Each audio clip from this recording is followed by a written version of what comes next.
Hello,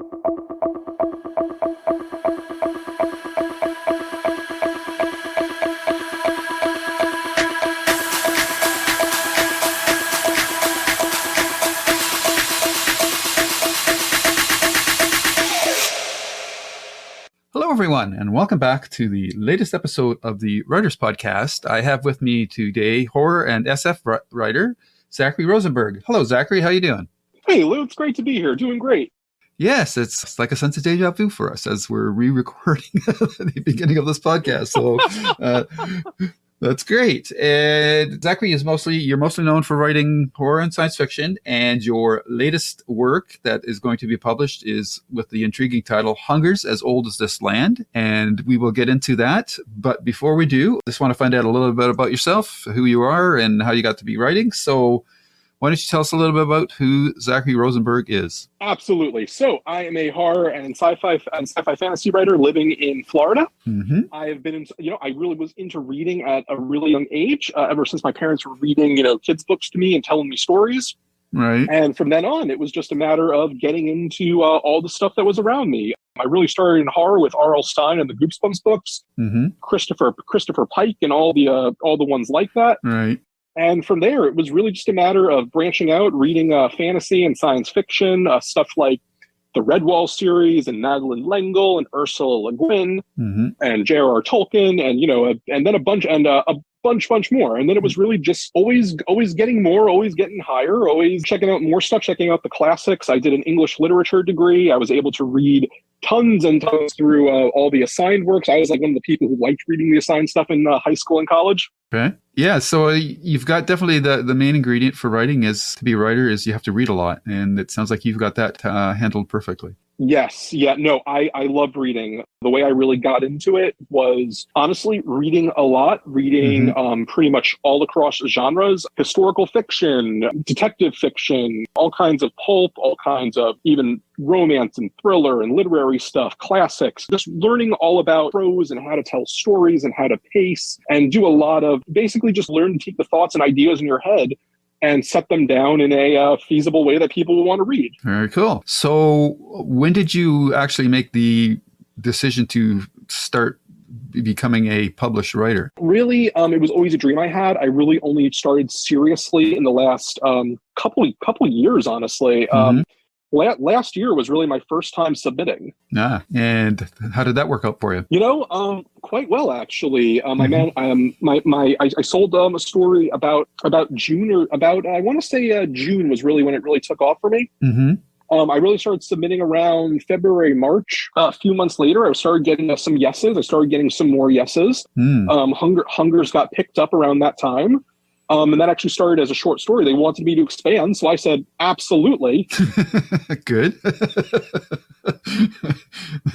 It's an opportunity now because you can grab it by the horns for sure. Oh, I was like, yeah, I'm taking that. So all right, that's very cool.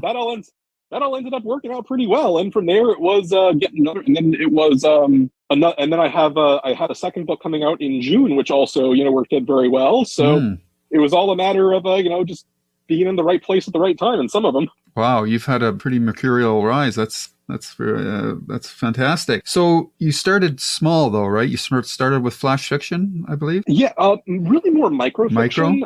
It was really the first one. It was not the first one I sold, but it was the first one published. It's a small little piece on Death Cap and Hemlock, which presents itself as like a horror cookbook that tells horror stories through small recipes.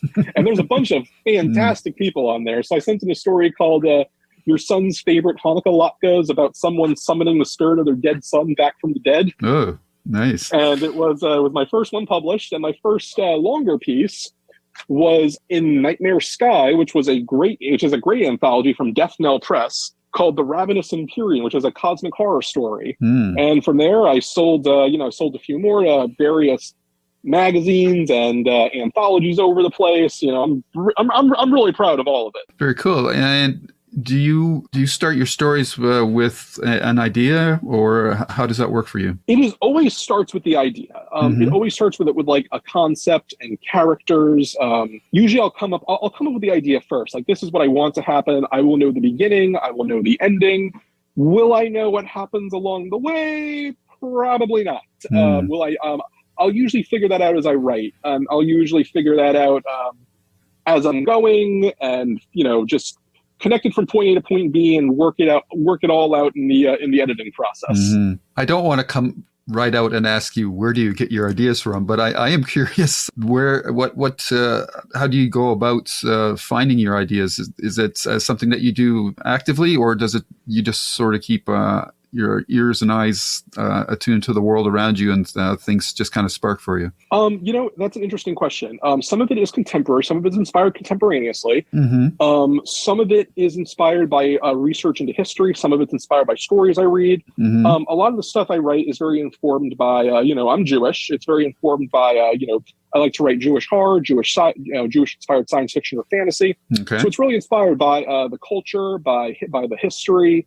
In a lot of cases, that's really where I look into it. I will research stuff that is, stories that aren't told as much, or for folklore, and try to go from there. Right. So as you worked your way up from micro fiction to short stories and that, what writing tools or tricks did you learn that you found helpful before you tackled your novella?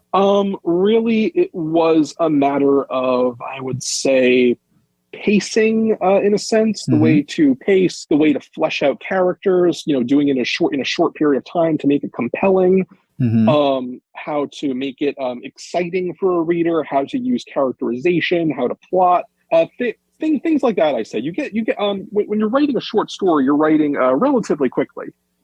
Okay. So what do you do for feedback? I have friends who are very good at giving feedback. Like I'm in writer groups. I have I have critique partners, people who will read it and say like, oh yes, this is good, or this is what you should change. And I've learned to trust their viewpoints very good.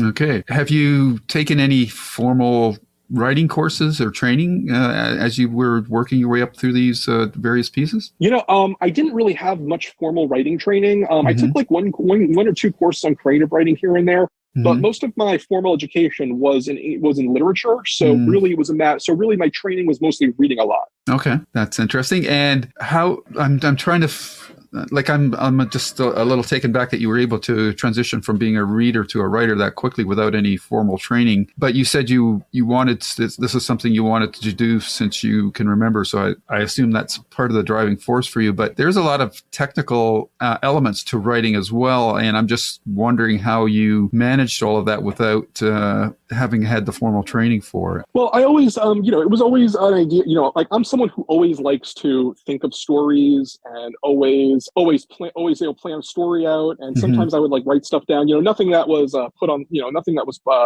published anywhere, but but it was basically practice. Mm-hmm. And it sounds like you just have a natural aptitude for it as well. Is that what you were getting as feedback from your beta readers in that? Yeah, honestly, it's real. It's not really just it's not always to tell you, oh, this is great, or oh, this is just perfect. No, tell me what's wrong. And when you know what's wrong, sometimes like when I look back some of my earlier work and what needs editing, it's like night and day. Okay, very cool. So as you progress through these short stories, you finally worked up to this novella, Hunger's As Old as This Land, or do you have other longer works that you did before this one? I've done longer ones that were just kind of like my own personal stuff, ones that like weren't ever shopped around. Like maybe I'll do something with them one day, but right. Hunger's was really my first like official like debut there. Okay. So I have to say the title is very intriguing. I'm getting a vampire vibe, but I might be wrong about that. What is your book about? So, I'm glad you asked. Not vampires, but it's set in the old West. Oh, cool.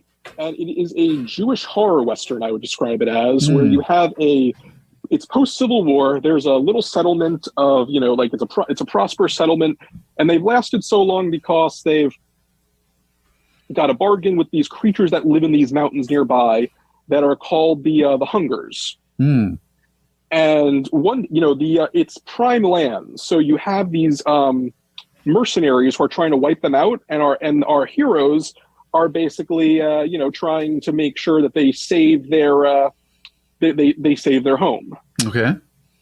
And so that's really. And who is the protagonist of your book? There's really two protagonists. One's the villain, but the main protagonist is Esther Foxman, and she is the leader of the She is the daughter of the settlement's leader. Okay. And who's the antagonist?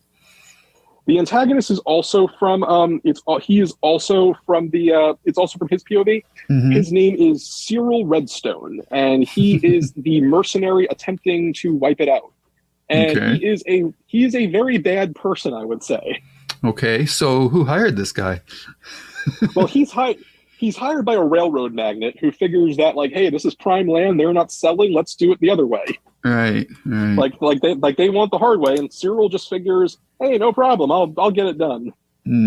Okay, so he's been hired against Esther's and the town's objections, I guess.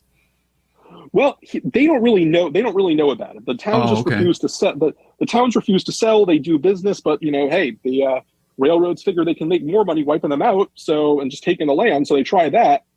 And Cyril's whole thing is, hey, let's do it. He knows Esther's father from old, but it doesn't really stop him. He's not exactly a good person. And so, what is Esther's part in this story?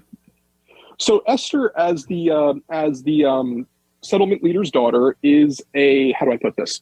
She handles these transactions with the creatures of the hungers. Okay.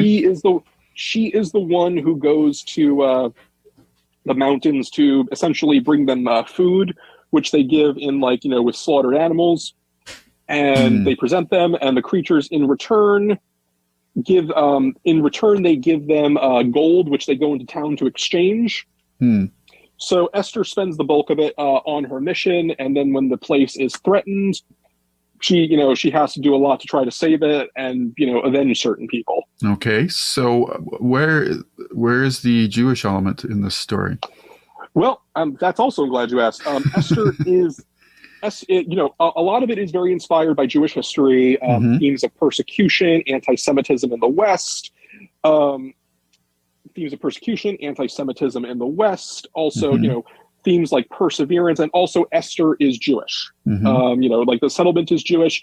It's not so much drawing on Jewish folklore, but there's a lot of parallels to Jewish history, certain religious callbacks. The name Esther was not chosen just out of coincidence. Her father's name is Abraham. And all about themes of persecution, but also endurance and perseverance. Okay.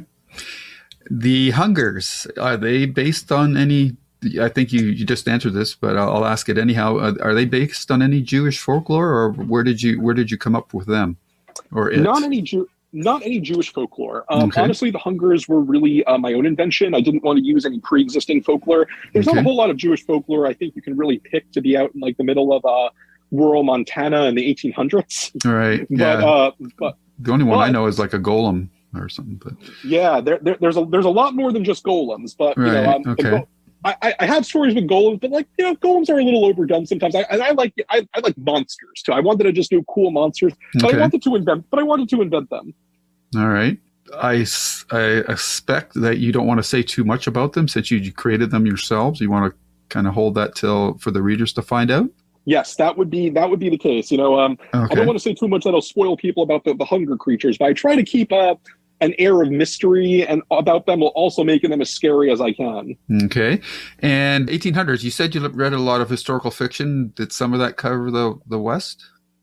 Yes. Okay. I love one of my favorite books is Blood Meridian by Cormac McCarthy. Okay. I also love Lonesome Dove by McMurtry. Right. And there's a lot of westerns, and Elmore Leonard. I've read a lot of classical and newer westerns. Right, Louis L'Amour. Yes.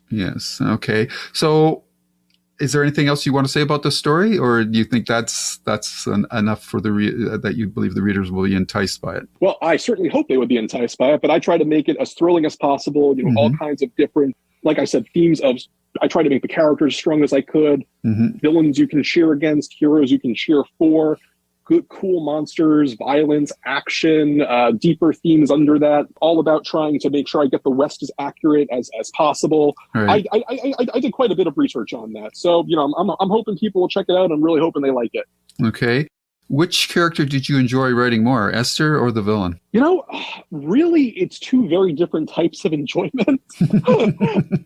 I really, really, really loved writing Esther. Her and her girlfriend, Siobhan, they're a lot of fun to write. They have like different personalities. They're both very just people. They're good people. They have flaws. But Cyril is an absolute blast to write, honestly. Just getting into his head, his dialogue is so much fun. He's just such a cheerfully amoral scumbag that it's just really a blast to get into a character's like that head and just being able to write just really fun lines like of the sarcasm and the humor. Right. Like there's a point where a guy goes missing in town for being like kind of nasty, spoiler alert with the Hungers. But, someone says the innkeeper's real torn up about needing new sheets. And Cyril just goes, yeah, probably more torn up than anyone is if they need a new Vincent. Okay. I guess was there ever like moments where I got to rein myself in with this guy, or is because it's in the West and he's probably got a mustache, I don't want him to turn into a mustache twirling caricature. I was actually really careful when I was writing that. Like, I got a lot into Cyril's head. I really did get a lot into his head. He's not a sadist. He's a monster, but he's a very human one. I would describe him as. He is someone who is calculating, someone who is intelligent, someone who is ruthless to the core. The way I describe Cyril to people is he's someone you could have a drink with and party with and have a good time, but he would shoot you dead on the spot if there was, $10 in it for him. Very good. Is this book set up as a one-off, or could it potentially be a series? Oh my God! I hope they will let me do a series. I do have ideas. I do absolutely have ideas for it. I am very excited to get that up. I am just really thrilled to get it out there. And I would love to be able to write more in that world. There's definitely more I could explore. Okay. And when is this book going to be available? It is going to be available next week in 6 days on the 17th of May on Amazon and hopefully wherever books are sold. Okay. Is it print edition, digital, audio, or? It will be digital and print. Digital and print. Any plans for audio? I don't know if there are any plans for audio. I would love an audiobook around there eventually. Especially since the pandemic, audiobooks have really taken off. It's for some writers, it's the bulk of their sales as well, which is interesting. So, yeah, that's definitely something you should look into. I don't know if you're a publisher. You're with a publisher, correct? I am with a publisher, Brigids Gate Publishing. I'm not sure if they do audiobooks, but I can certainly broach that with them sometimes. Right. Okay, so you've got that coming out in a week, and what's next on the horizon for you? So after that, next month, on about June 24th, I want to say, it is, let me think, it is my Jewish pulp detective horror, cosmic horror novel called The Long Shalom with Off Limits Press. I love it. The Long Shalom. Thank you. The Long Shalom. Okay, so and this is a hard-boiled detective type story? Hard-boiled as it gets. It was an absolute blast to write. I had so much fun writing it. Probably the most fun I've ever had writing a book that I wrote in this one. It was based on a pitch contest where people were able to pitch books to Off Limits. Oh, okay. And they opened the pulp line. I sent this in, and they loved it. They sent me back a message saying, "Hey, I love this. How soon can you write it?" I wrote it, and he said, "I love it, and I want to publish it." So here we are. And I basically described it as, you take characters who have been marginalized, Jewish people, Black people, LGBT people, Asian people, people who would be caricatures in all these old pulp stories, and make them fleshed out characters and give them the power, and add a little bit of P. Jelly Clark's Ring Shout and Laird Barron, and just have as much fun as I possibly can with it, with a little bit of Jewish folklore and a little bit of original horror. And I think it turned out really well. And I have one coming out with Darklit Press, which is a novel called Devils and the Deep Blue Sea, which is like a Jewish pirate horror novel. Your titles are great. Thank you so much. Yeah. And me and one of my best friends, we're working on a very secret full-length fantasy novel that we're finishing up editing, and then we're going to try to query it. Wow, you're a busy boy. Doing a lot, always. Yeah. So do you write full-time? No, I have a day job. I'm an attorney, actually. Oh, okay. Wow. So when do you find, where do you carve out the time for your writing? Usually the evenings and the weekends. Oh, okay. So you're not an early morning riser type writer. I am the least morning person in history. So you're a night owl. Totally. Okay. So yeah, you're on a torrid pace. What do you typically? How many words do you typically do a day? Do you have a goal, or do you just write as? I'll just usually write as it comes to me. I'll maybe set a goal for like 1,000 words a day. 7 days a week. I'll try for 7 days a week. I take more breaks than I should with work and everything. So right. Well, your output is impressive. If you got like 3 novels coming out and a 4th that you're working on. The novella is how many pages is the novella? About 100.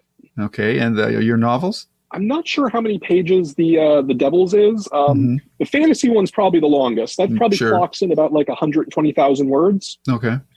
So I'm hoping we'll get something good out of that. But but the Devils in the Deep Blue Sea is probably like 70,000 words, I want to say. So a pretty short novel.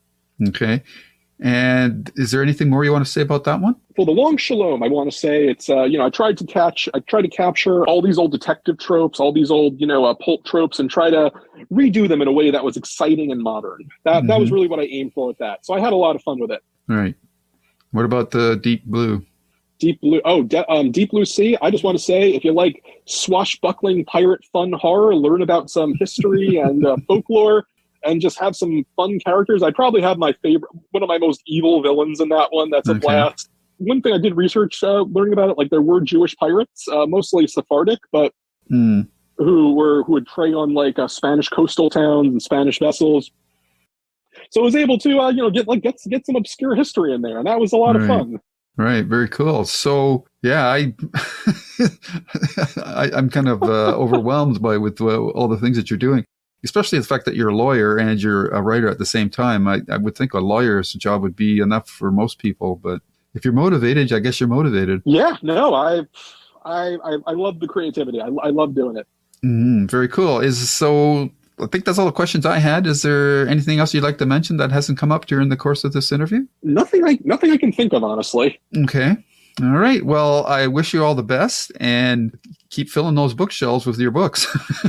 I absolutely plan to. I'm hoping people check them out. All right. Well, where can people find you? I'm on Twitter mostly at Zach Rose Writer. That's ZACH Rose Rose Writer.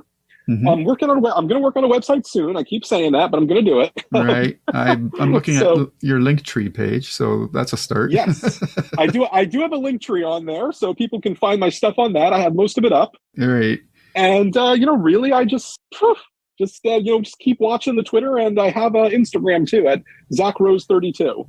All right, and your books can be found on Amazon bookstores. Amazon and Barnes & Noble for the Long Shalom. Barnes & Noble for Long Shalom. Okay. Well, Zach, I'm exhausted just talking to you, so it's been a blast. Lou, thank you so much, man. You have a wonderful night. You too. Thank you very much for coming on, and all the best. My pleasure. Have a great one. You too. Take care. Bye-bye. Bye. And scene.